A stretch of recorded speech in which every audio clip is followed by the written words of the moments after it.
Get ready for number 16. Number 16 is an absolute disgrace, by the way. Anyway, we'll start with 20th position. So, Peter Schmeichel is in 20th. The top Premier League players of all time. Here's my theory on Peter Schmeichel. Go on.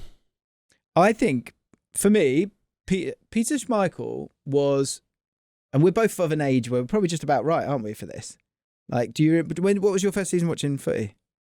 Probably younger, like, no, I'm older. First season watching properly was probably early 90s. Properly, yeah, early 90s. Yeah, same. And so Peter Schmeichel, for those who don't know, I think the thing with him is that he was incredibly loud, incredibly intimidating. And I was thinking about who was his, who was he being compared with at the time? And it was David Seaman. It was him and David Seaman were the two. David Seaman was a very different sort of style of goalkeeper. Nicknamed Safe Hands and a bit calmer with how he kind of behaved, I guess. And obviously with Man United doing well as well, I think I understand. Doing well is an understatement, by the way. Yeah, fair enough. Yeah. Winning everything all the time. Yeah. That will help. The reason I think he's in this top 20 is people's propensity to need to fill every position. Because I think, no disrespect to goalkeepers, I don't think you need a goalkeeper in the top 20 list, apart from it being the case of needing a goalkeeper. That is a pretty toxic way to start this whole thing. I appreciate that. And I apologise to any goalkeeper out there, okay? And you are crucial. What I will say, though, I think in terms of a goalkeeper not being in a team and that hurting a team, I think the drop-off from Schmeichel, and I remember seeing it, like I remember watching QPR, we nearly beat them, Man United 3-2, we lost. But we might have gone 2-0 up, and they did. I remember even as like a really young lad, Gary Walsh in goal. I'm not trying to dig out Gary Walsh either. You sure? Like Gary Walsh was in goal because Schmeichel was injured, and it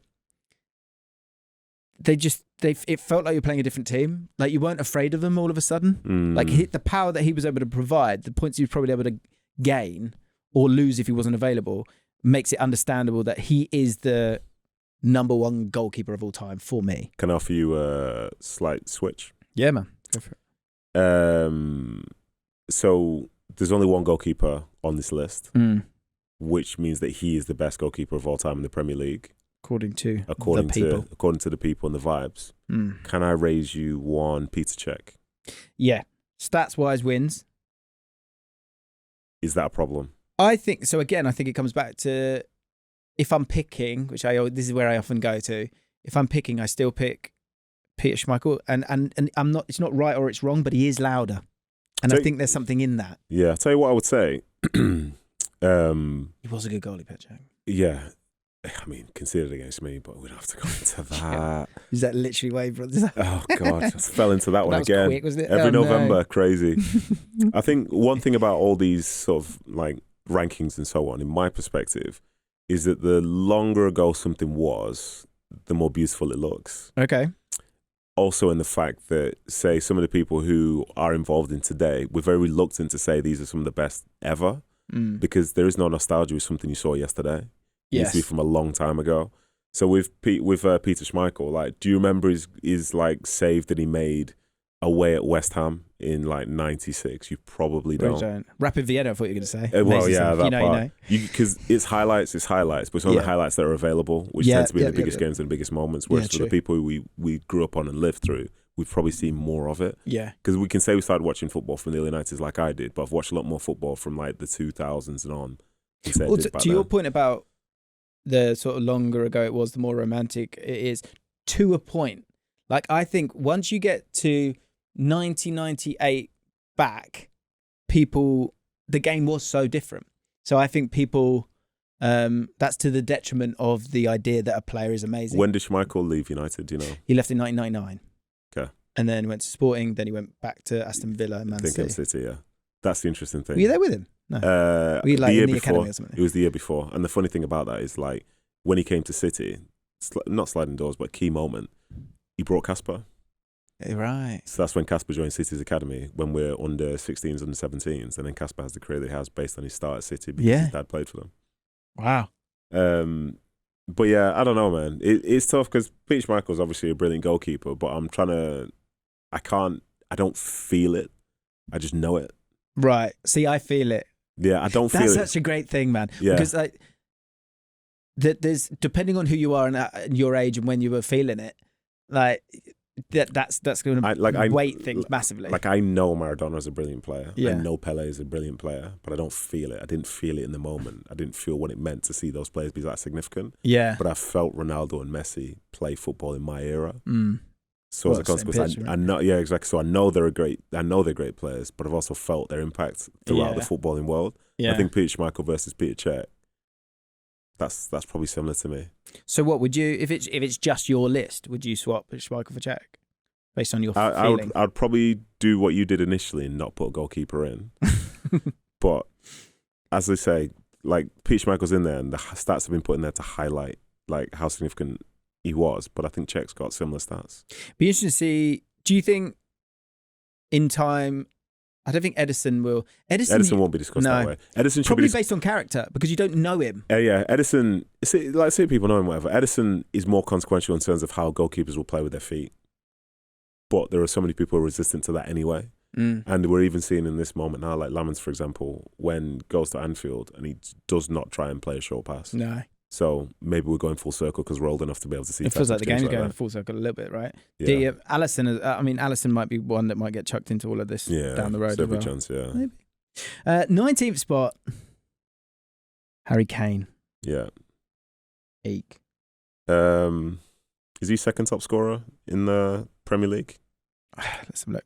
He's got to be right up there, surely. Yeah, I think he is. And with that being the case, and because of your thing about goals. How you don't need to win a trophy as such, then I don't think you can be that consequential and not be part of the top list for it. Because as it stands, he will be listed in the Premier League's history until people can go past him. This is a good question. Maybe he's a modern day Alan Shearer. Does his stock go up if he wins the World Cup with England? In the Premier League, subconsciously, No, I think he's reached the point now to where I don't think his stock in theory could go any higher, just because he's scoring 1 billion goals for Bayern, and as a consequence, people are now they're not watching Bayern games, but they're acknowledging that Harry Kane scored again. Yeah. Probably more so than they would have done if he was at Spurs. I think Tuchel's going to massively grab from the way Bayern Munich are playing for England as well. I feel like I'm seeing it. How? Like just letting him drop, but you've got these runners. Who are the runners there? For England? I mean, Morgan Rogers, you've got Rice, you can do it, Anthony Gordon on the left. Do you know my problem Saka with this? Can do it too. I think obviously Kane's incredible player, great finisher, one of the best finishers we've probably ever seen in like English football history. I think the way that he plays, if he enables it too much, will cause the death of the 10 for England. Because how does Harry Kane play with a 10 that doesn't like to run in behind? Yeah, I get it. That's why I'm intrigued by a Cole Palmer versus Morgan Rogers. Morgan Rogers, like you've seen him be willing to make those runs as Palmer do that. I just think he has to. Yeah, you know what I mean? It's not like it's not asking could you do this. Like you have to do that. That has to be your first thought. Yeah. As opposed to people like Cole Palmer's, Foden's, and others who are like brilliant traditional 10s. He is. Yeah, Harry Kane is second at the moment to Shearer, 213, 260. Alan Shearer. I'm gonna zig on something here because you need to get to 18 and we can talk about 19 a bit more. Okay. 18 is Gareth Bale. Okay. Who, one thing I noticed, a lot of players here in and around the 240 to 350 games in the Premier League. Yeah. And Gareth Bale's only got 166 games in the Premier League. For me, that's not enough. Yeah, interesting. I was having that same thought. Like, is that there's got to be 200 games to you? Yeah, I would say so. And to put it into perspective, like most people watching probably didn't see me play. I started my career in the Premier League. I finished my career in the Championship. Basically, it wasn't half and half. It was mostly Premier League, but I didn't start every single game. I played 188 Premier League games. Right. Gareth Bale's played fewer games in the Premier League than me, and obviously his were more consequential than mine. But I wouldn't necessarily hold him up as being like the top 20 ever. Like I can say one of his seasons is one of the best ever. Yeah. But in terms of him as a player, I think most of his legacy will come down to the stuff he did at Real Madrid. And I think there's so many of these. That's what's great about this. This is why this will be fun. Is there's wrinkles here, right? So like the watermark or the concentrated quality of Gareth Bale. And there's another name that's not on this list, which you could discuss, is someone like Luis Suarez, who was there for, I'm not sure how many games, but like he was only there for a few seasons, but he was like horrible. Like good. Yeah. Like I can remember him against, like we got the win against them, but like I remember the first half of that game. It's just like he was playing fast forward. It was horrible. Yeah, I lived that because that game there where we at QPR we won 3-2 whatever. Yeah.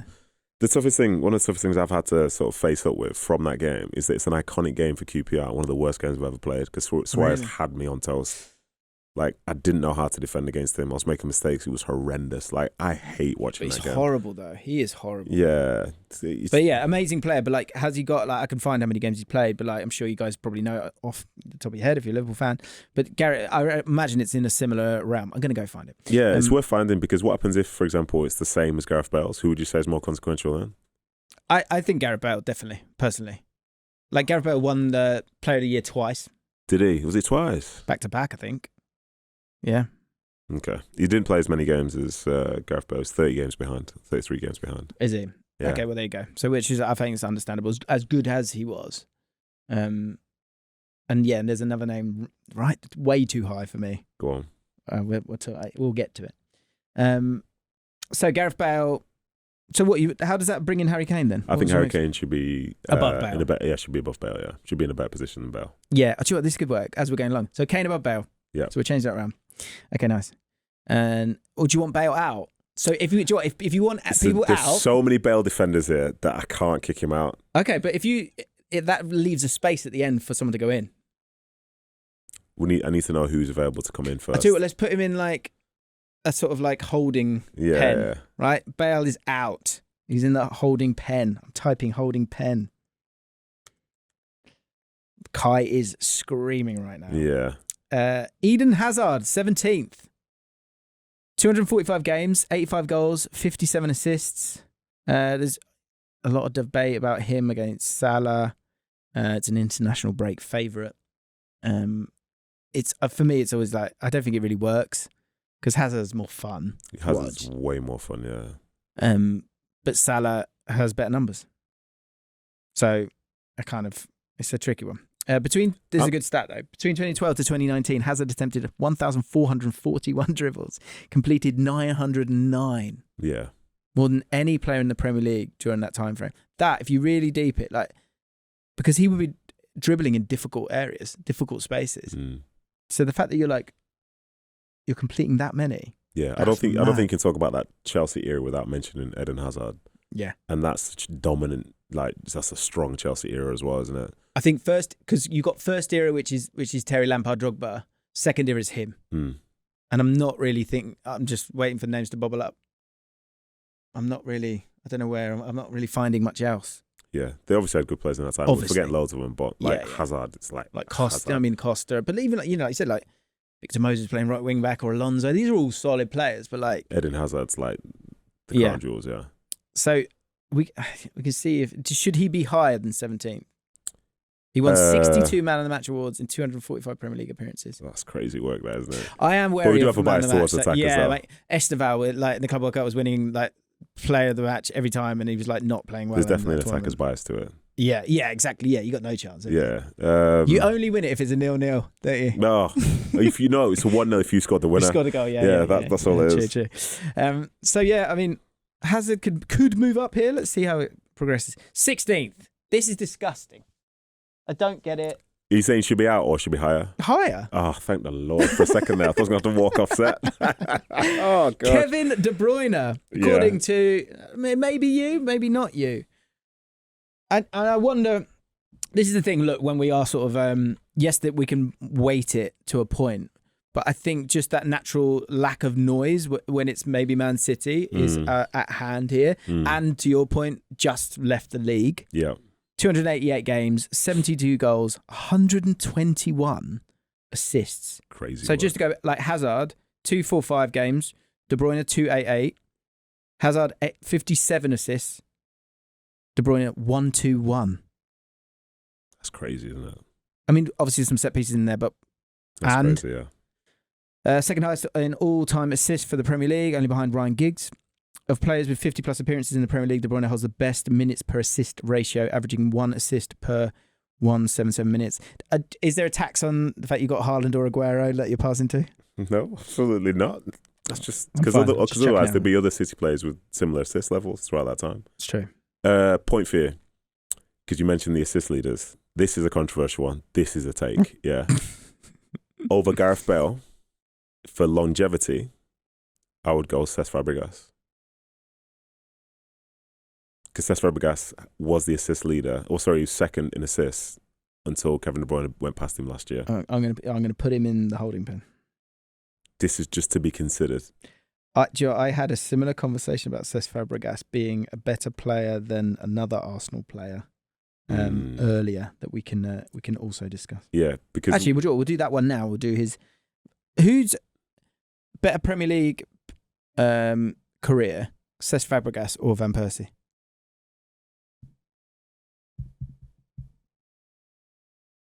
Fabregas did it for longer, didn't he? I feel like Fabregas did it for longer. I thought that there was an Arsenal team that he was utterly dragging, in my opinion. Yeah, for a few seasons when they first went to the Emirates. Yeah, there was a point where like Arsenal he wasn't really scoring goals. Then all of a sudden he just unleashed it. Lo and behold, I think it was against us at QPR. Just unleashed it that time. Yeah, and then just cracked on from there. Yeah, I've not told you that. Sorry, I threw 9 pieces of chewing gum that was in my mouth at Cesc Fabregas when he scored that goal. Too late to get me now. Yeah. So yeah, I think Fabregas personally out of those two. Van Persie had obviously that unreal season at Man United, absolutely, and was good before that for Arsenal.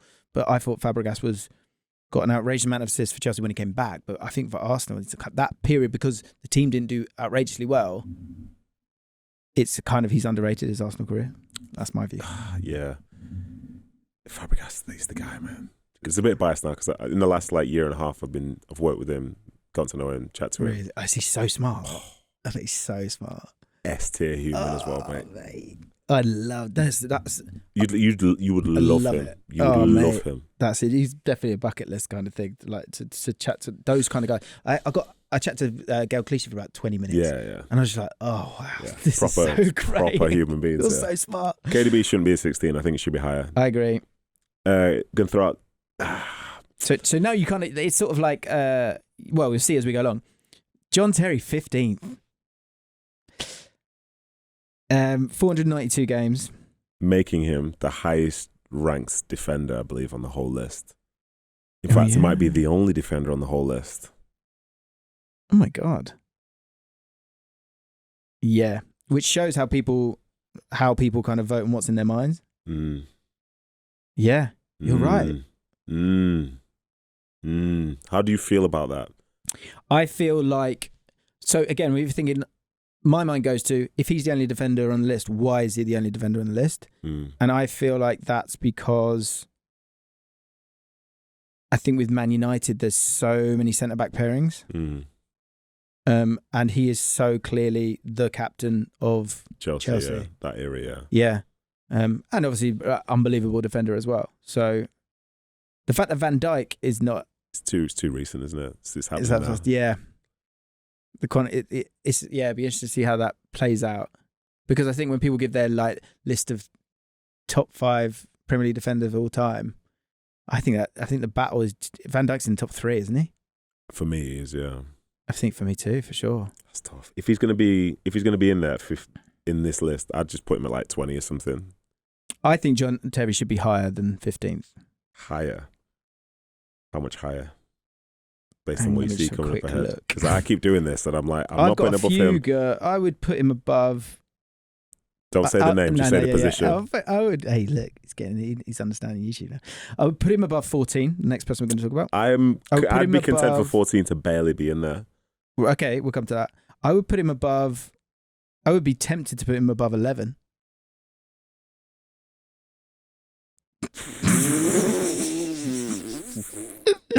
I think he's above 6, and he's probably above 5. Probably above 5. It's depends how you feel about defenders. This is what's going to get you cancelled. This is the last podcast you're ever going to do. Would you put John Terry above KDB? No. So we're going to spin him round to start with then. Okay. Yeah? Captain, leader, legend. What's a good defender? He's a standout defender for that club in that time when Mourinho comes in. You pick him over Rio?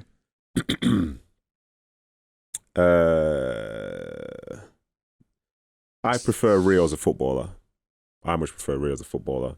But as you mentioned, like, John Terry's pinned to that part of Chelsea. Yeah, was there throughout it, really, did it all. When they've got that defensive record or whatever. I remember, like, obviously, like, there's an elephant in the room with John Terry, right? When you want to talk about him, especially like myself and yourself. When he came back, they played against QPR as the FA Cup, maybe.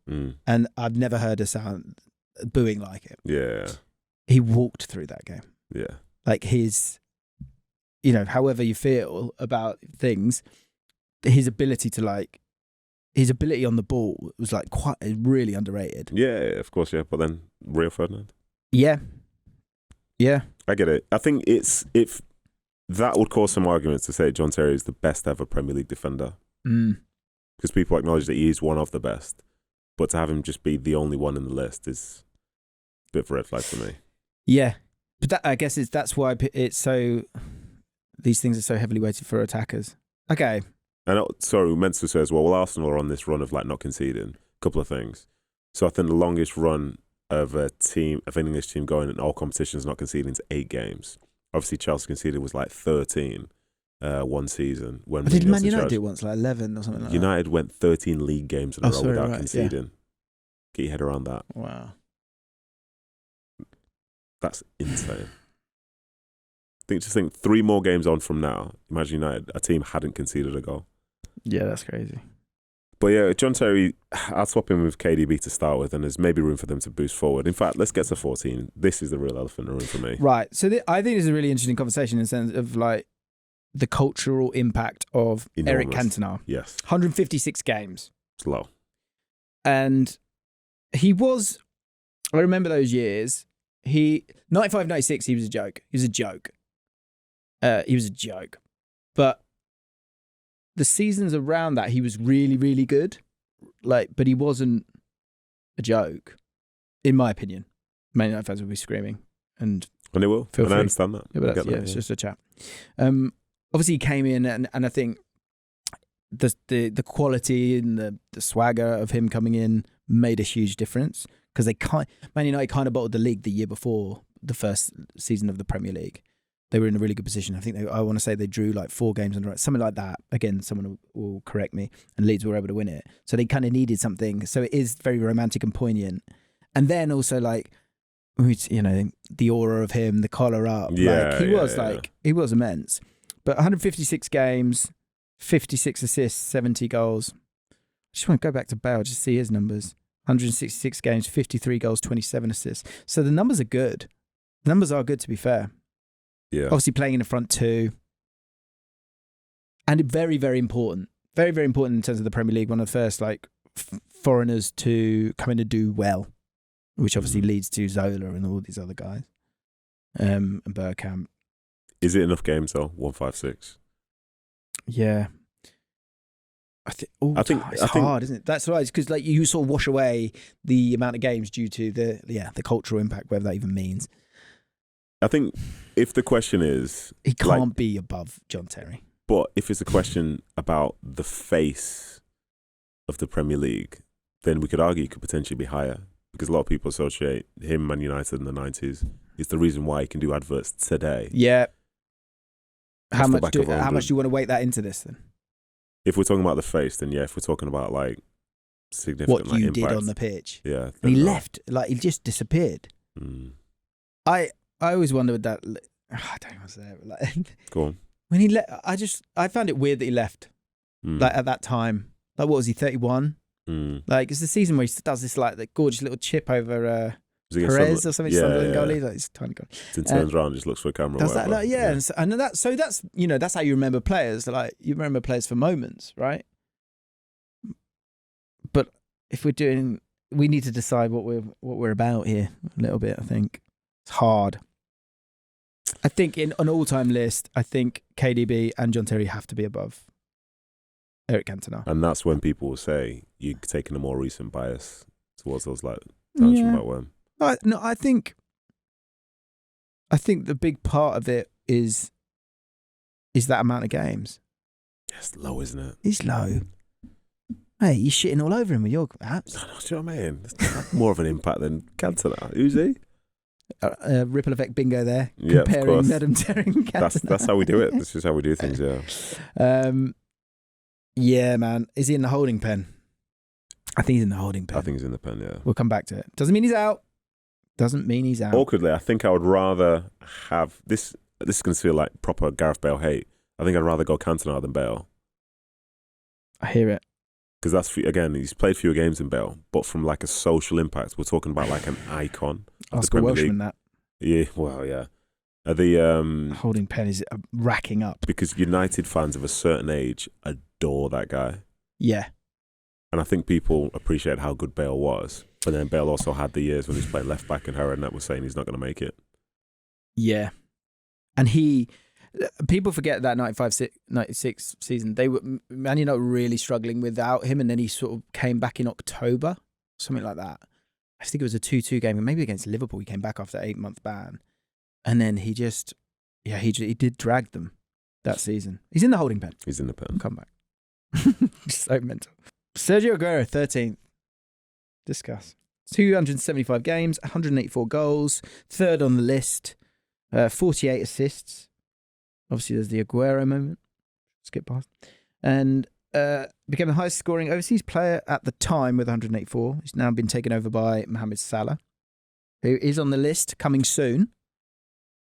Holds the record for most hat-tricks with 12 for now. Yeah. We can see which way that's going.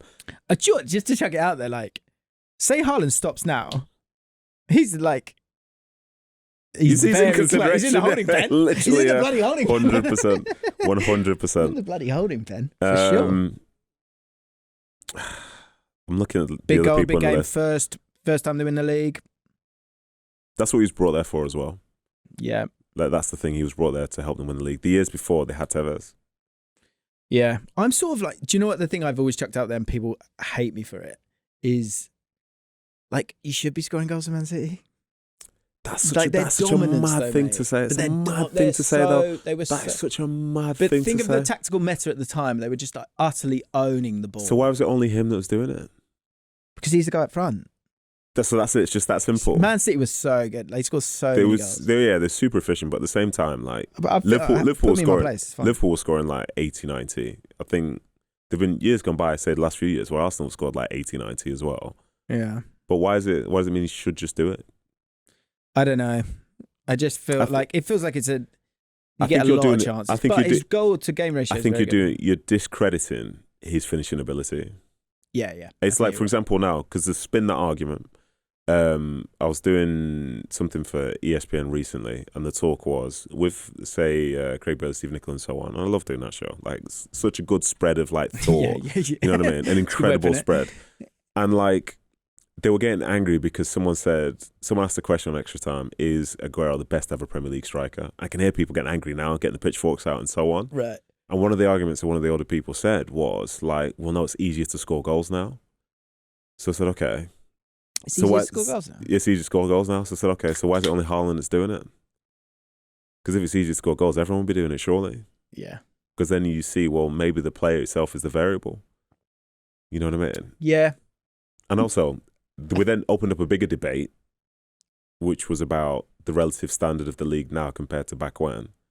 And I said the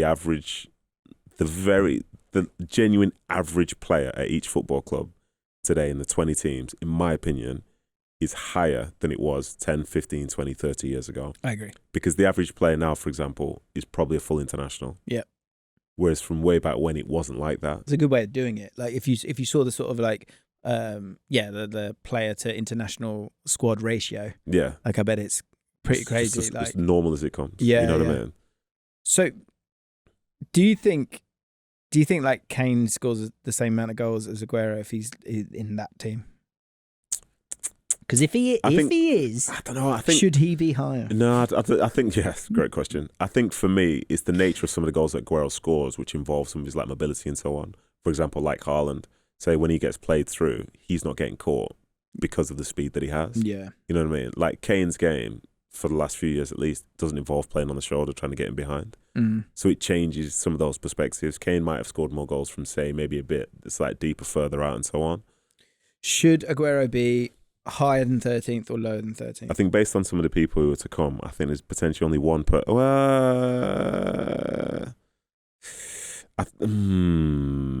I think he could be higher than 10. Do you? I do, because I feel like 10's more vibes and legacy. Okay. All right, let's get there then. Okay. Or will we? Mohamed Salah, 12th. 311 appearances. 190 goals. 90 assists. Do you think he gets past Kane? Kane on 215, did you say? Oh, will he score more goals? Yeah. He's on 213. Yeah, 213. Will he get past him? Oof, great question. So he needs 23. Was he on a 2-year deal? He's on a 2-year deal. Will he be there in the second year? I'd be surprised if he did it. Which is really interesting, isn't it? Considering the rate that he had. Is that Prem goals? That's Prem goals. That's Prem goals. Yeah. Because he scored 250 for Liverpool, hasn't he? That's what he scored on the weekend. Isn't that mad, though? So his problem is eye test, isn't it? Salah's? Yeah. In what sense? He's not as... I think at times he's not been as... what's the word? Neat as other players. That's why the Hazard-Salah debate kind of can rumble on, because he's got the numbers in terms of the most important ones with goals and assists. Yeah. But Hazard, a major dream. As I'm not sure Salah... Last year, obviously, he was sensational.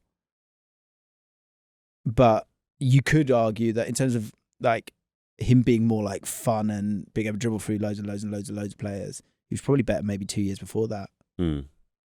And currently, as we speak, you know, he is scoring goals, but he's struggling otherwise. Yeah, that's fair.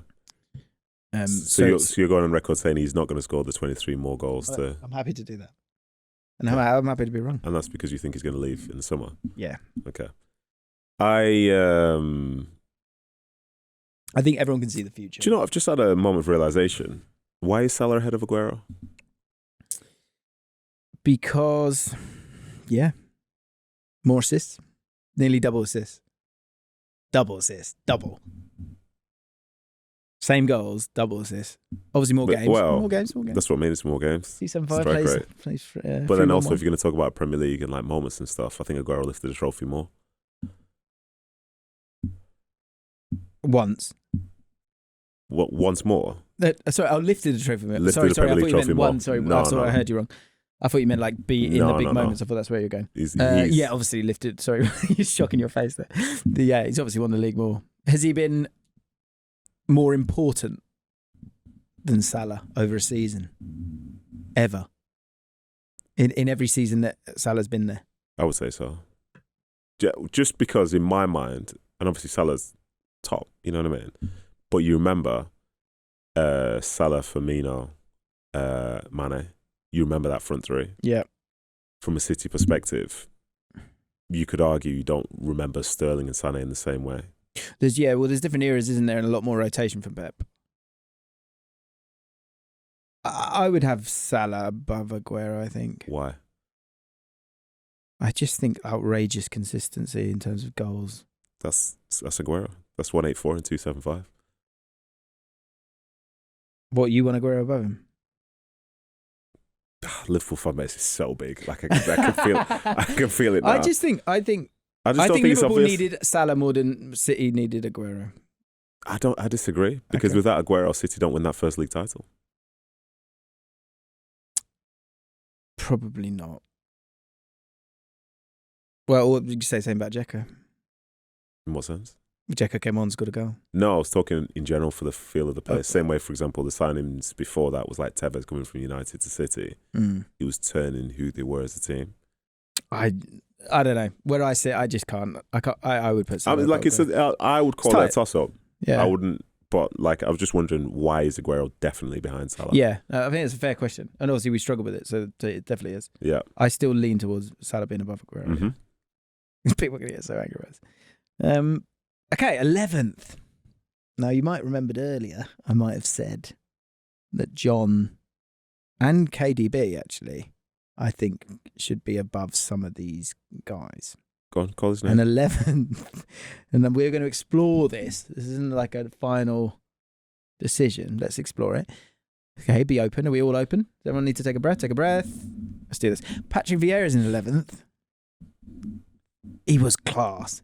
307 understatement, games. by the way. Huh? Absolute understatement, by the way. Yeah. 31 goals, 35 assists. So which again, like when we're chucking these things out, like at some point it can't be all about that because you're playing a different position. Yeah. He was outrageous in the 2004 season, the Invincible season. Like I remember they might have just won the league, or they were just about to, and they played Chelsea.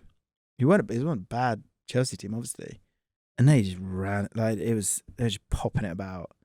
His ability to drive that team forward was pretty awesome. Sent off 8 times in the Premier League, tied most in the competition's history. Yeah, I don't know. He was a great player, great captain, knitted it together. Do I even believe the KDB and Terry thing? I don't know. How do you feel about it? So you think Terry should be ahead of Vieira? Why do I think that? Yeah, maybe based on longevity. I don't know. I think nearly 200 games more.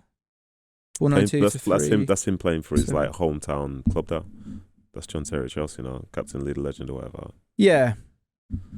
Yeah. So I mean, does that romance get him over the line? Possibly. Against Patrick Vieira. I was surprised to see Patrick Vieira 11th. I'm not surprised, just because like when I think Vieira, I think of like Vieira, Keane, Arsenal trying to change the narrative around United being dominant and somebody going toe to toe with it.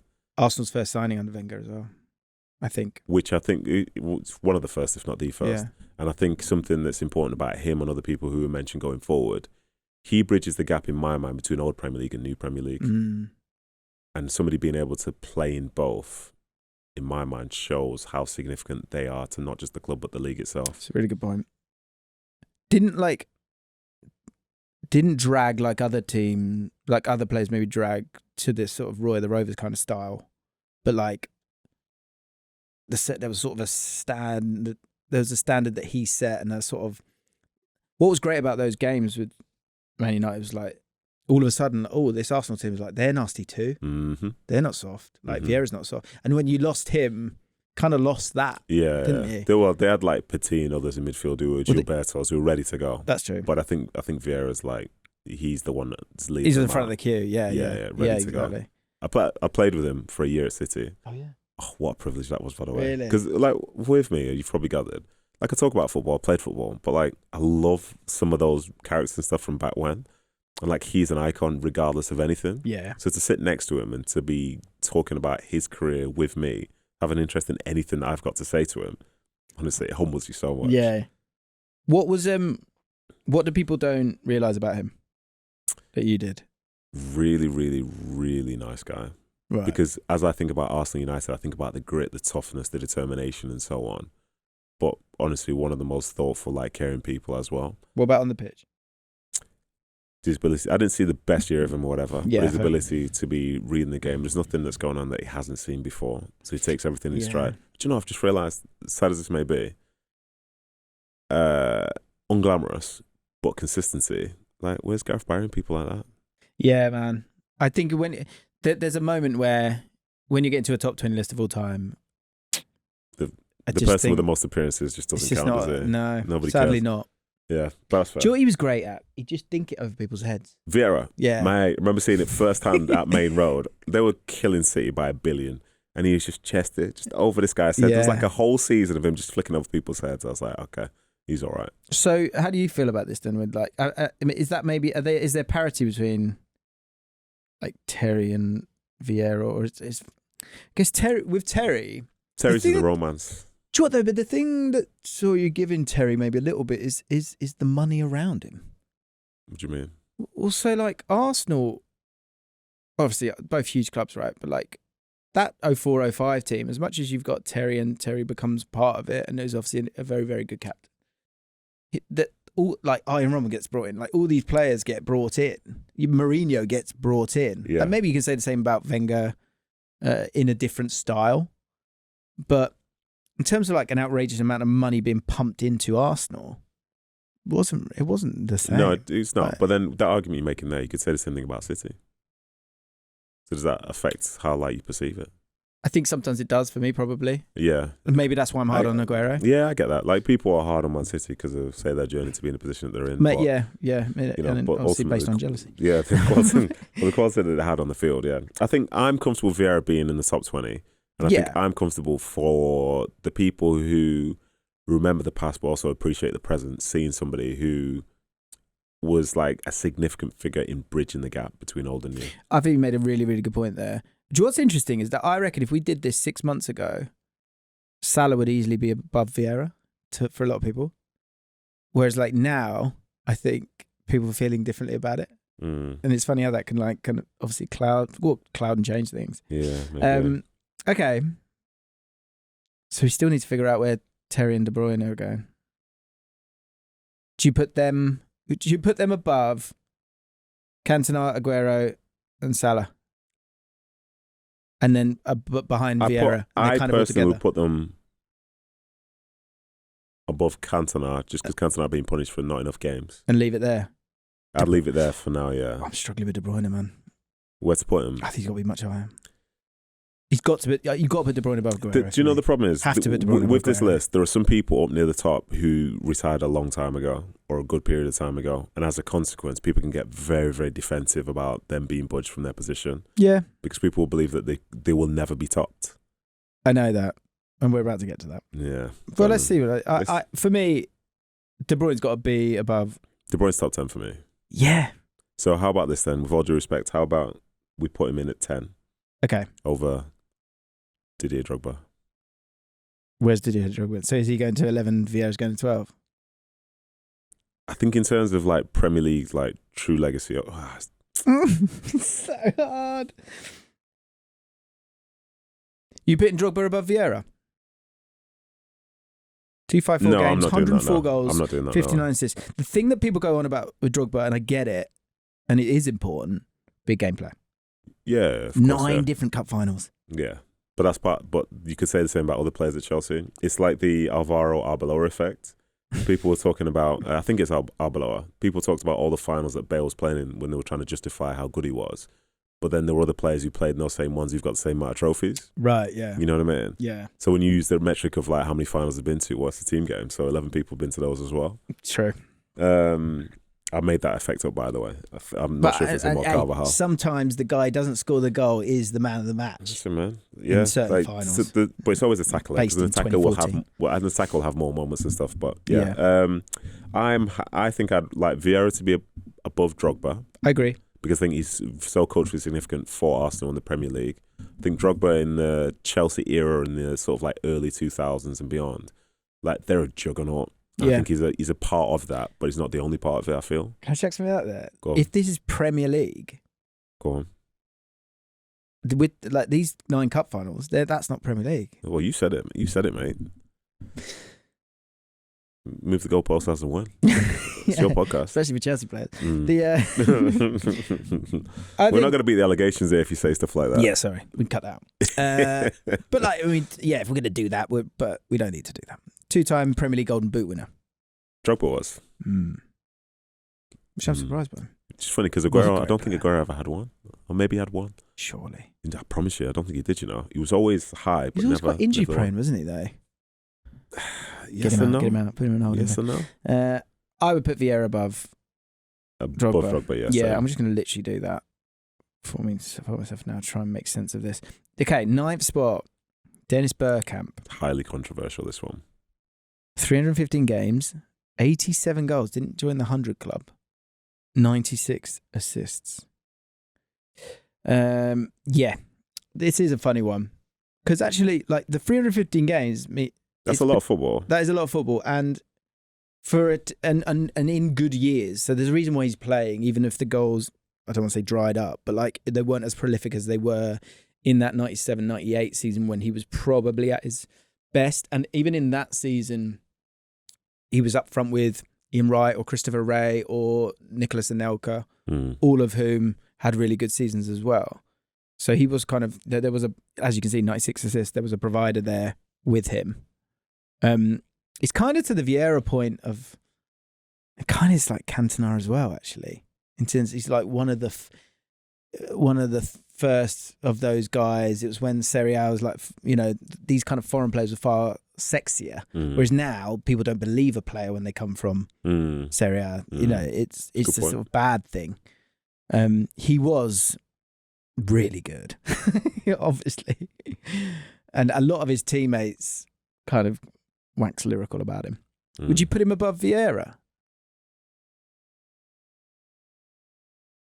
Would I put Dennis Bergkamp above Vieira? I think I would. Just fine. Let's run with that. It's a funny one, but with him, it's like you say, like numbers wise, he's struggling. Yeah, there's a lot of football to not get to get 100 goals. Oh, it's hard. I think again, like this is where you kind of would like to hear from an Arsenal fan because they can kind of provide. It's weird. I actually listened to a podcast. Well, you say that, but that's probably the worst thing to do. Yeah, maybe. You know what I mean? Because which Arsenal fan's gonna say, yeah, he's overrated? Yeah. You need like a proper like football historian type who doesn't really have any sort of like bias, but that person I don't believe exists. So ultimately, we can't do it. He was miles ahead of everyone in like 97, 98. Which is a long time ago now, my friend. I know. We'll put him in there. We'll keep him in 9 for now. Feels high, doesn't it? We'll keep him in 9 for now. It does feel high. We'll keep him in 9 for now. He's in a sort of... We'll keep him in 9 for now. For now. Frank Lampard, 8th. Can we do this alongside number 7? Yeah, I think we probably should. 611 appearances. Plays 7th place Steven Gerrard with 504. 121 goals for Gerrard. 177 for Lampard.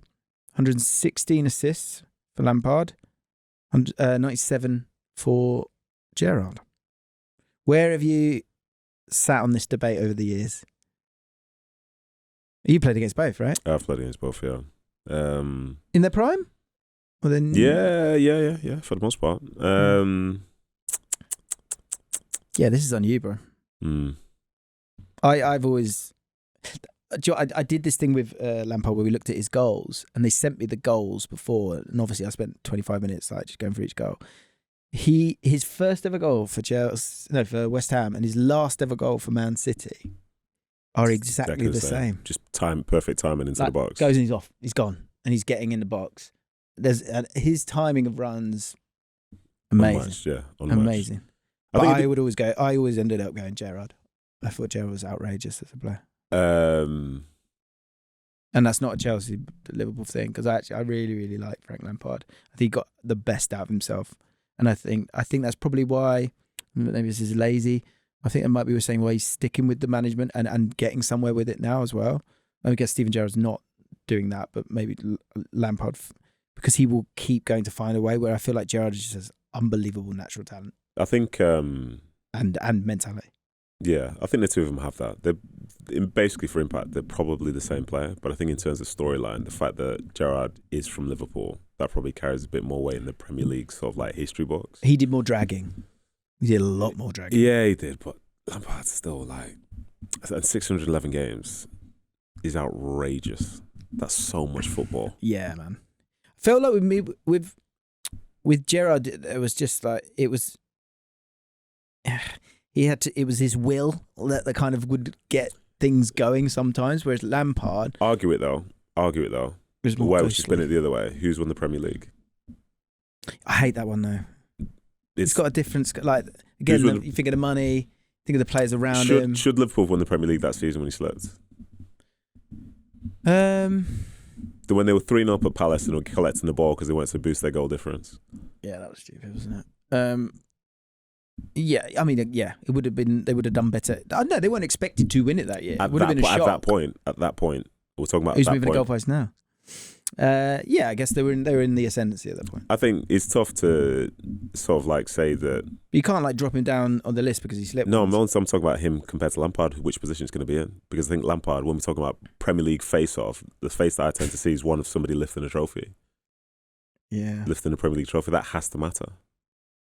Because I think that's something that probably unites everyone else on this list, apart from like Gareth Bale's and Kane's, who like Kane's got his goal record And Bale's sitting down on the bench now. I wonder if he's going to finish this whole thing off. So trophies matter to you then? I think the Premier League trophy matters. Really? If we're talking about the best, you could be talking about, say, icons and mavericks of like the 90s who like did really, really well in terms of the goals that they scored, whether it's like a Letizier's goals and so on. But ultimately, like, does that matter? But what about, so like Haaland, right? If he, and there was this big thing about Messi and Ronaldo, obviously with the international tournaments, and Messi got that World Cup and it felt like it put it all to bed. If Haaland goes on like some outrageous thing, but he never plays, and he probably will play in the World Cup, I think, but like doesn't get anywhere in a World Cup, does that just defeats him? No, not at all. So that feels like the same thing for me. No, I don't think so. I don't think Gerrard was ever really in a team that absolutely was too good. I don't think it defeats him because, for example, Gareth Bale was still perceived to be one of the best players in the world, and he's playing for Wales and playing for Spurs. Yeah, but I think he's lower on this list because he's not won a Premier League, despite having 2 outrageous seasons. 2 outrageous seasons is what you've said. There's the discussion. It's caveats everywhere. Yeah, I think for Gerrard and Lampard, they're basically one and the same. But so I think I'd go Lampard in 7, Gerrard in 8, just because Lampard has had more big Premier League moments. Gerrard as a player, you could argue is better. You could argue that. I just felt like he was more alone. So what, you need to try and give him a nice number here? No, so I think you're battling against that. That's where I am. My head. That's where I go. I think if I'm picking teams out of those 2, I'd pick Gerrard. I would always pick Gerrard. Unfortunately, I've got Lampard in at 7. You've got Gerrard. I've got Gerrard in 8. Yeah. Well, how do we feel about 6th place? Ryan Giggs, 632, lots of trophies, 34 fucking trophies. 108 goals, 167 assists, most decorated player in English football. He scored in every single one of his 22 Premier League seasons, only failing to find a net in his final season, 23-24. That's 2013-14. So can we pair up this next 2 as well? Yeah, I did think about doing that, but I didn't in the end. So in 5th spot is Paul Scholes. And obviously, there's the debate of the 3 of them. Paul Scholes is in 5th spot here. 499 games. That's annoying. Do you know what? I bet he's not actually bothered. No, I think he'll be. I think you can let that one go. 107 goals, 61 assists. Obviously, so Paul Scholes is a funny one for me because there's 2 iterations of him.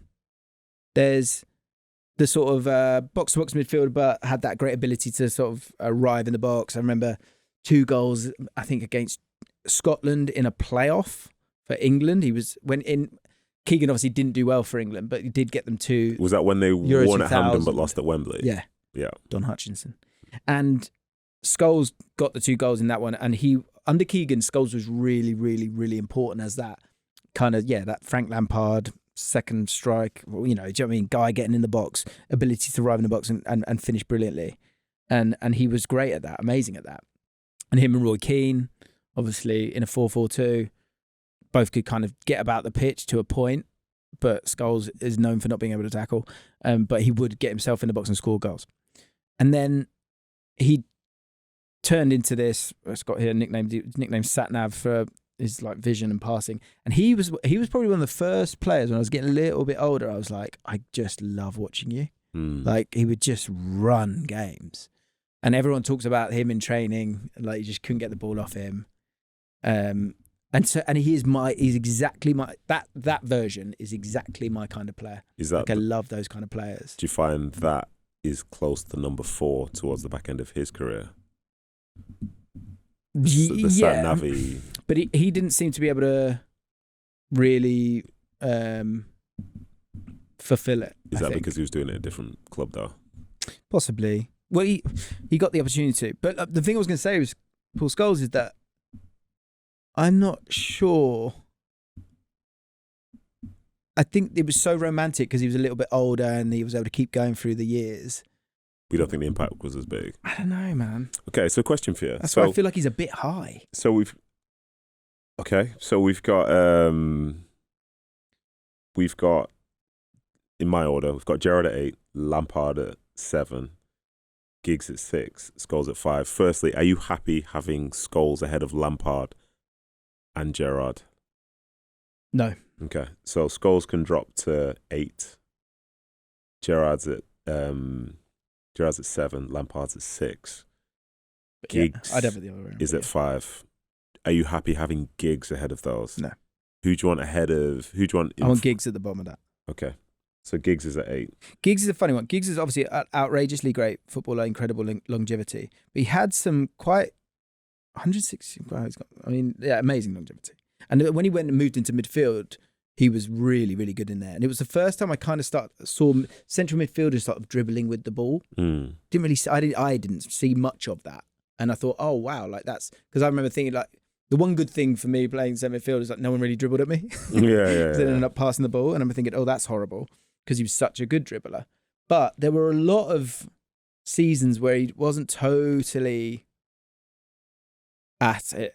At it. God, it's ridiculous to even say these things. But like, because that was the thing I was thinking with Scholes. Like, there's a name in here that's like, I guess now's the time to do it. How is Roy Keane not in this 20? Who would you have him in over Scholes? When I think of those that great Man United era, he's maybe the first name. Is it because he fell out with Fergie on the way out that made a difference? In people's like because, for example, how many games did Beckham play? Yeah, I can find out. Do you know? I think the thing with Roy Keane is it's a bit like Vieira, maybe, in the sense that like Scholes, you got these banging goals, these gorgeous passes, these lovely compilations. Roy Keane was the actual metronome. Yeah, a lot of the time, this simple pass, punching it about, and it will get you a goal if it needed to be done. But because he was had a good team around him, he didn't always have to do that. It was about keeping it moving, winning your tackles, doing your job, and obviously being a great leader for them as well. And I think it's an abomination that he's not in this 20. Fair. Like when you think of Man United, that like put him in over Bale. Yeah. Yeah, I would like to. I mean, he will be in the holding pen. That's for sure. I mean, Scholes. I think you want. He's got to be top 20. That absolutely, because I love watching him. But I think you've done well there. Giggs. Scholes. Giggs. I think Giggs is quite high. I think Giggs is. It's the longevity pick. I think for me, of all the stuff which we've spoken about and all these players, there's one player really for me who's tied down to a particular era in my mind, which was like an older style, which is Giggs as a left-footed left winger, getting to the byline, getting crosses in. And I think that in some ways like died a little bit in the game. When you're thinking like faces of the Premier League and like who is the best player in the league, right? Because that's what we should be thinking about a lot of the time, or like right up there. Giggs was probably the best player in the league, 92, 93, 93, 94. And maybe they didn't even win the league 94, 95, but maybe 94, 95. After that, it was Cantona, then it was Bergkamp, then it was maybe it's Roy Keane by 1999, and it's not him anymore.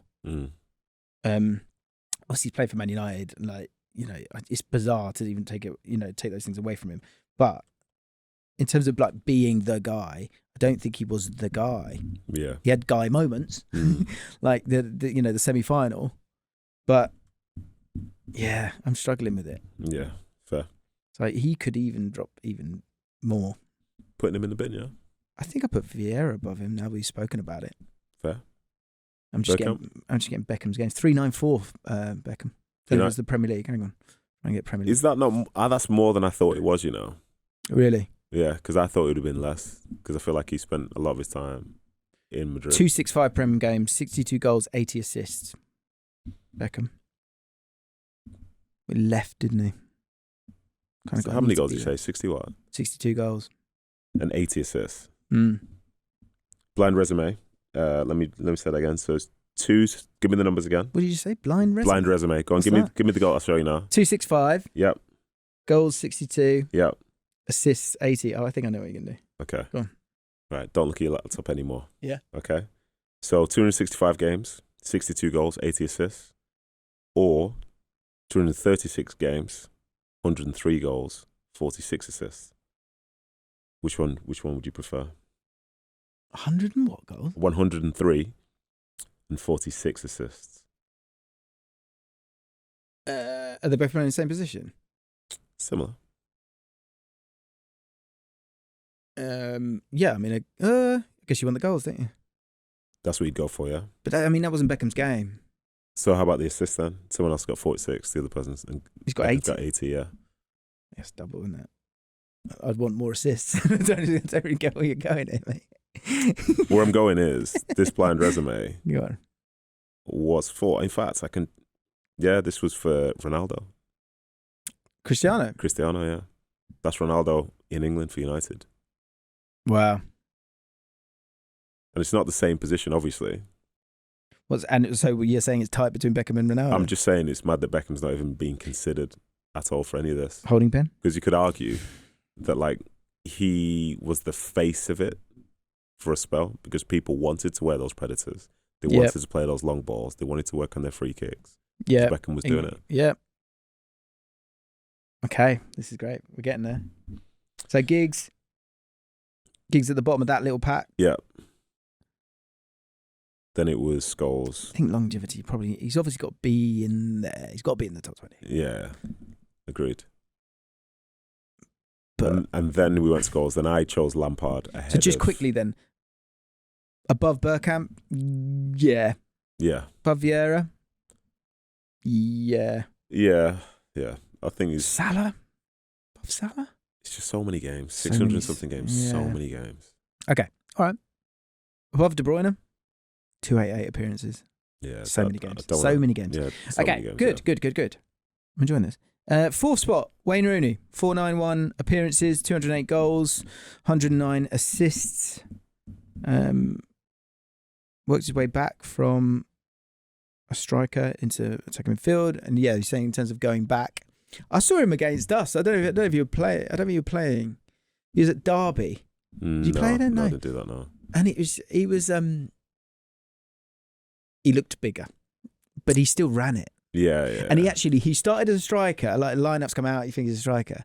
He took the kick off and then just kept walking backwards and then just sort of went and got on it and pinged it and did those things. And I remember Euro 2016, he sort of kind of played midfield, didn't he, as well?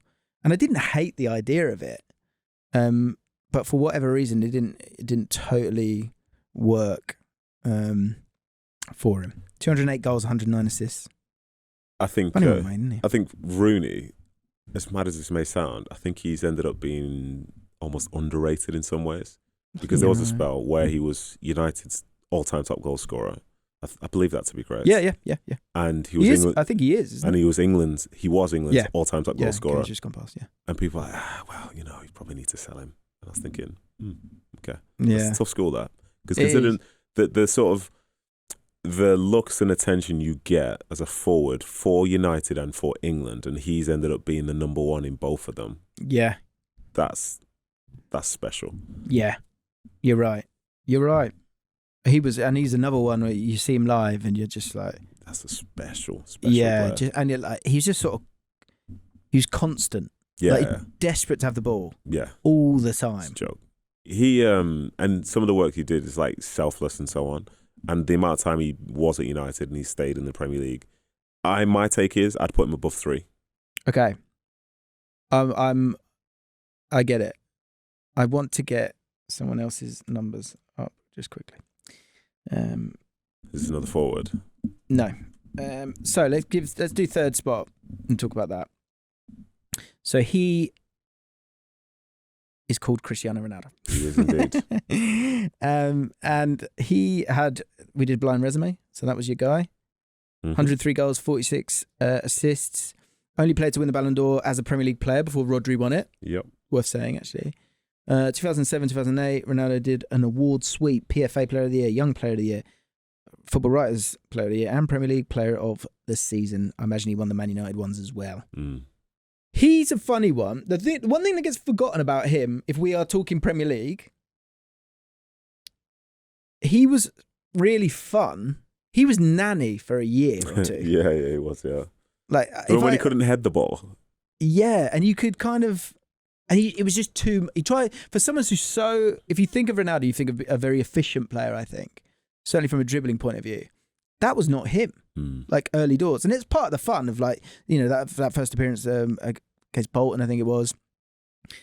But I remember he was sort of in and out of the team, and then I think it was they played Wigan in the League Cup final, and I think he was he sort of saw this like angry side of him, and he like absolutely ran that cup final and destroyed them. And it feels like from me, maybe it's just in my own mind, but like it was from then it kind of started to twig. And then that 2006 World Cup, everything kicked off, and he kind of came back and sort of did a Beckham in the sense of coming back and being like absolutely incredible. But I might just quickly look at his like those years for Man United. I think to be in the Premier League's 100-goal club, having had a slow start, I think it shows how significant those years were. But I think it's 2 very, very significant years, I'd imagine. Or would you say 3? I've got 2 in my head. Maybe I'm thinking 2006, 2009, where he just chooses violence. yeah. That's what I'm thinking. I think he probably wouldn't get the credit for how much he dragged them. The first... They'd had a couple of tough seasons, hadn't they? And then they won. Here we go. Got every year now. So comes to the Premier League, 2003, 2004. 4 goals in his first season, 5 goals in his second season. 2005, 2006, they're going into that World Cup, 9 goals. And then after that, scores 17, 31, 2007, 2008 in 34, and then 18. And that last year, it was kind of one where Fergie gone, do me a favour and stick around for a year, will you? Yeah. And he was sensational. Of course he was. I find this. I'm really struggling to laugh, not to laugh at all this, where I'm like picking apart Ronaldo. No. It's crazy. My thing, that is 3 seasons, and to your overall point of goals, is that enough? No. So for me personally, that's why I'd put Rooney ahead of him. I think the significance of winning the Ballon d'Or is very big. And the year that we think of, he was a joke. Yeah. You know, I'm seeing that free kick against David James, all that stuff. I'm sorry for putting that in the wrong historical order, but we're talking like a myth of a player. You know what I mean? Absolute myth of a player. And I think he's more consequential to the world of football than any player we've listed here throughout his career. He's changed the mindset of so many young people who aren't young people anymore, who are playing professionally and in their 20s. Yeah. Like he was their icon. Yeah. He was their North Star. He all of a sudden had people thinking, I have to do more, I have to shoot more, I've got to work harder, all this stuff. But my memories of him, when he's all said and done, will be him wearing a white Real Madrid shirt. So to that point, for Man United, 196 games, 84 goals in all. Then he goes to Real Madrid, 292 games, 311 goals. Filth. Juventus, 98 games, 81 goals. Filth. Back to United, forget that. 40 games, 19 goals. Did well, didn't he? Yeah. And Al Nassr, 82 goals in 84. So, but the point is that there's I can't believe I'm about to use the word barren. There's barren relatively. Yeah, there was a slow start, yeah. Rooney's, for me, this is the 16-year-old that made his debut, scored against Arsenal, and then ends up being the top scorer for Man United in England. Yeah, I think, and in the Premier League era, when you think of a club, you think Man United. 100%. So, I agree with you. I would swap them around. I think you're right. But yeah, Ronaldo's still Joe good. So you're happy with him 4th? Yeah, I am. Yeah. I think you're right. It's funny as well, in regards to him and his goal scoring, especially at Real Madrid, to look at it now, look back at the era that we had, if you were interested in Spanish football, was when Ronaldo was second in the Pichichi, the top goal scorer, and he scored 46 league goals. He was second because Messi had 50. It's crazy. So in the end, it wasn't even close. That's like there was a documentary on Tiger Woods in 2000, like that, because that's where the year that he was considered as just like another planet. Like there needs to be a documentary on that season, doesn't there? It's insane. Yeah. So he goes to 4th. Yeah. And then top 2, which is the top 2, in my opinion. Okay. No. I think it's the top 2. Right. But justify both, because I think you've got Shearer in at 2. So we've got Shearer second, and we got Thierry Henry in first. So to go back to the report, in terms of the percentage, the normalised voting share, when the sort of biases are sort of taken out a bit, just to give you kind of context on that, what's the best way of doing this? Basically, Ronaldo's got 8.57, and the one thing that's worth saying when it comes to Ronaldo is there's a lot of chat about him because of the Ronaldo-Messi debate. So that has kind of, I think that has helped bump up his numbers maybe a touch, and that's probably why he gets in above. Yeah. But the top 2 are quite clearly Alan Shearer with 9.5% and Henry with 9.52%. So Henry's quite clear, which, and you probably know where I'm going to go here. The one thing I think is worth saying is Shearer did it for Blackburn, who did spend money, but it was all about him. And the one thing I will say about Shearer, no one really ever speaks about this. The best version of him was the start of the 92 season. I think he nearly scored this might be wrong. Southampton have made that up. No, he was at Blackburn. He was at Blackburn, but I think he scored it was close to 20 goals before December, which that then was just wild. And then he did his knee, and I don't think he was ever as. It was sort of like R9, where you had to sort of he had to change a little bit, and obviously played for Newcastle and Blackburn and was never at a team that was just way too good, and still got 260 goals in 441 games. And obviously those 68 assists as well. So with my love of a player dragging a team, I think that is worth remembering. Where some of these Newcastle sides, less so Blackburn, because obviously they won the league, and then the year after they were okay, they were mid-table. But for Newcastle, some of those Newcastle teams were so. Whereas Arsenal, Henry and anyone else really on this list are playing for teams that were just way too good for the opposition a lot of the time. Okay. I think Shearer being in the top two speaks for itself. He's the all-time top scorer. Did it from day one, carried on all the way through his career and so on. Scored so many goals to a number where we might not see get reached in our lifetimes. Even for whatever Haaland's doing now, football's changed to where will Haaland still be in 5-6 years' time? 9-year contract. Oh, well, yeah. We'll see. Who knows? So I think he does deserve to be there, but I think it's right in my mind that he's behind Thierry Henry, because I think Thierry Henry culturally meant more. Yeah, the answer's Henry. Yeah, he culturally meant more in terms of, I think he's a more complete player. Yeah. I think the type of goals that he scores, and I also think it's interesting that when he first joined, he was in the old Premier League, but we sit here today in 2025, and I think he could play in the new Premier League as well. Yeah, and you wonder if a lot of these, maybe, is it the tactics, is it the player?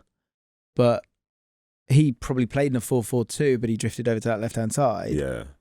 Whereas all these players that look like Henry and want to cut in and do all these things, is probably there's an element of that by osmosis has come from Thierry Henry. And I think, look, if you go 441 appearances, 260 goals, Henry got 175 and 258 and more assists. He's the scariest player I've ever seen. Yeah. In terms of it comparatively to everyone else who's there. Yeah.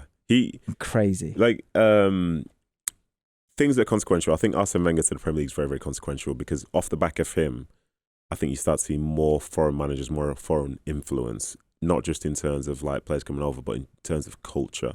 Because football, traditional English football culture from when I started in 2004 compared to now, it's got a lot more influence to it in a more, I'd argue, in a more positive manner in terms of player longevity, preparation, all that stuff. Yeah.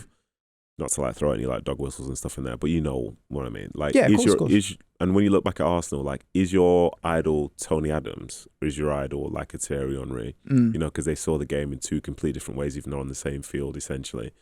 And I think Thierry, every time I see a knee slide today, I think of Thierry Henry doing a knee slide from back when. Same way people would put the finger up for Shearer. With Thierry Henry, he was so smooth. He was like an alien. Smooth. Yeah. His physical attributes that he had then, there are more players with it now. But back then, he was like an alien. Yeah. And I remember, through all the players that have put on this list, by the way, I've looked back and I'm privileged to say I've played against 19 of them. That's amazing, man. And I played against Thierry Henry at Highbury, with Bergkamp playing in the 9. And I remember I support Man City when I was younger. City weren't necessarily in the league. So I used to love Arsenal because they felt so different. There's a bit of a history with that as well. Mm-hmm. I remember being at Highbury, a ball got played down the channel, and I was at college a few months earlier, probably not even months earlier, I think I was at college at the same time. Next thing, Thierry Henry's got me squared up in the corner at Highbury. That's mental. And I remember thinking, this is unbelievable. You sort of come out your body for a second. Yeah, because he's probably my favourite player of all time that's outside of my generation. Yeah. He's the type of person where I've played against him enough times. We have a few friends that come into way. He says hello to me. And even when he says hello to me, that means something to me because that's like Thierry Henry. Yeah. Like, oh, he was just, it's so hard. Alien's the word. Yeah. You kind of like, it didn't feel like he was real. Just so good and like cool. Yeah, the finish. Like even now, he's so cool. Mate, the finishes, going through 1-on-1, keeper's bottom left, cash it in. Or like, I don't know if you were part of it at the time when David James catches Tracy, but like the goal he scores against David James, where I think it's a hybrid and just wallops it. It might have been in the rain. Yeah, it was. Yeah, I guess it was that game there. I think actually was the start of Micah Richards' career. I think. Right. But that game, yeah. So there could have been. He could do them all. Like he could do screamers. He could dribble through. He could just like open up and do that. Like, and the thing is, he had a real edge to him as well. Mm. He's not gonna get bullied. He's got his own. He's probably the only one here who's got his own finish. Yeah, the little open up, keeper's bottom left, cash. Cash. I promise you, it's cash. Like you know it's coming, and then there's a knee slide in the corner, and like it came. He was humble to a certain extent, but you could see the ego that he sort of carried with him as well. Oh yeah. Like he's the guy. Yeah. Thierry Henry is the guy, and I think he was an inspiration for so many people off the back of it. Totally. And I think ultimately, again, like for as good as Shearer is, and like I've enjoyed working with him. In terms of like doing stuff for BBC and so on, like Thierry Henry has a certain feel to him, to where you can sense when younger people than him are around him, they know how significant he was. Yeah, and he's clear. I think he's clear. And he went to going to Barca, playing under Guardiola, playing alongside Messi. Like people have more stuff in common with him, and in terms of his like players played and people that he sees and how he sees the game, than say I would argue a lot more people do with. Sure. And the double whammy he's got as well is I think he was the first guy to have the socks above the knee. So which means everything about it's just swagger, mate. Even if he's not the first, he's the one you remember. Yeah. Same with the knee slides, mate. Yeah. That knee slide goes hard, and you went a lot harder back in the day when he was one of the only people doing it. Yeah. So we've got a list there. In the holding pen. In terms of other names possibly missing, I'll tell you the ones that are kind of in there at the moment from what we've discussed over it. Beckham, Roy Keane, Gareth Bale, Erik Ten Hag, Cesc Fabregas. Other names not mentioned: Gary Neville, Rio Ferdinand, Ashley Cole, Petr Cech, you spoke of, but we're not doing goalkeepers. Virgil van Dijk, Luis Suarez, we touched on. N'Golo Kante. Are you talking about Leicester's or Chelsea's? It's the same league, isn't it? How about Jamie Vardy then? Back to back. But he went boom. Yeah. Kante. Riyad Mahrez, I always think is underappreciated. Would you go Mahrez over Vardy? Because Vardy's in the 100-goal club. I think Mahrez is a better player. Well, that's a different conversation. I would say Mahrez. Yeah, Mahrez is that will cause controversy, but Mahrez is cold as well. Yeah, I think Mahrez is a better player. 5 Premier Leagues. Pleasing. Yeah. Vincent Kompany. Actually, you said the 5 Premier Leagues thing. But what's 5 Premier Leagues compared to 1 Premier League with Leicester City? We've got both. Oh, well, yeah, that yeah. But Kante to go like from there to there. I also think that the Champions League run with Kante is a joke. Premier League, mate. Good point. Dial it back in. Okay, I'm keeping him out. Fine. You said Kompany? I said Vincent Kompany. For me, too many injuries. But you're talking back end though, because there was a point where there's greatness in there. I'm sure there'll be other players in this list. Clutch goals as well. As there not other players within this who had injuries as well? Yeah, David Silva, Klopp, really good. Yeah, that's true. Van Persie, we were touching on earlier. So, in terms of spaces, if we were getting someone out, Bale was possibly out, and thus the holding pen was created. I think Bale should go out. I acknowledge those 2 years where he was incredible. I acknowledge those, but I don't think he was necessarily close to being a face of a period of time. Are we keeping Peter Schmeichel? Let's go bias. No keepers in this list. Fine. Because I think his stats are comparable to Peter Cech's and probably others as well. Okay. Mate, in a few years, David Raya's stats for Arsenal will be similar to Peter Schmeichel's. And that's going to break a few brains as well. I've said it. I love it. I said it. Okay, so I'm just going to chuck him in there. So that means we've got 2 spots available for someone else, right? And in the holding pen, we've got Schmeichel and Bale. We've also got Fabregas. Oh, Cantona. So does that mean we've got 3 spots? Yeah, that means you've got 3. If he's currently in the holding pen, he might go back in. I think Cantona needs to go in. Cantona needs to go back in. Yeah, I agree. Socially, so we'll see where. So we're going. Are we doing? Is this 17th, 18th? Actually, okay. Let's think about the 3 first. So Cantona. Yeah. Roy Keane has to go in. Okay. I feel very put strongly. Roy Keane over Gareth Bale for me. Okay. So and you've got 1 spot left. So you position? could put Schmeichel back in if you want to. Fabregas. You could put in N'Golo Kante. Rio Ferdinand. Van Dijk. I think there's a shout for Van Dijk, you know. I'm going to create a new rule just on the fly. Love it. No current players. Okay. Cool. So so Cantona, Keane. I think it's hard on Bale because he's won Player of the Year back to back. I think Kante maybe. Did you put?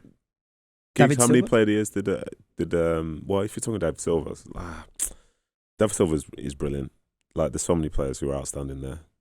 You want Gareth Barry in there? Chuck him in the 20th just to piss people off. That would stress people out. Rio? I think I would go for. See, I want to say Fabregas. I really want to say Fabregas. Really do, but that'll be big pushback. So yeah, say Kante. Say Kante, because when I think Kante, I think Makelele, I think of this, I think of that. Kante over Mahrez? I'd go Kante over Mahrez, yeah. I agree. Okay, so I would like to put. So Cantona's in there. I think. Who we got? Okay, this is great. We're getting somewhere. We had Cantona 14th. Are we leaving him there? I might have to keep him 14th. Yeah. I'm gonna have to figure this out after someone else will figure it out. Schmeichel's gone. Yep. Kane remains. Kane remains, yeah. Bale gone. Bale gone. Okay. So we've got, and Cantona goes back in. Roy Keane. How's Roy Keane not a top 10 player? Because you've seen the top 10. Roy Keane's above Giggs for me. Do it then. Push Giggs back. Yeah. Yeah, do it. Keane. This is James's list. This is James's list. It's fine. I can take this one on my Find shoulder. him. Kante, where are you putting Kante? Where at Cantona, would you want him 20th? Or do you want him above that? Above I'd Kane? want him above that. I'd rather put Kante 20th. Are you not for Okay, that? Kante 20th. Fine. Okay, so Erik Cantona, who was in 14th, although I need to figure out all these numbers, it might be a mess. Okay, just say above or that'll do. Above Kane. Cantona. Yeah. Above Hazard. No. Okay, there you go. Done. Yeah, don't think so. Well done. Okay, and there we have it. Hope you enjoyed it. It's just a bit of fun. If you've got an opinion, feel free to put it in the comments, but be respectful. Thank you very much. Thank you, Ned. Yes, sir. Basic. That's good, that. That was class.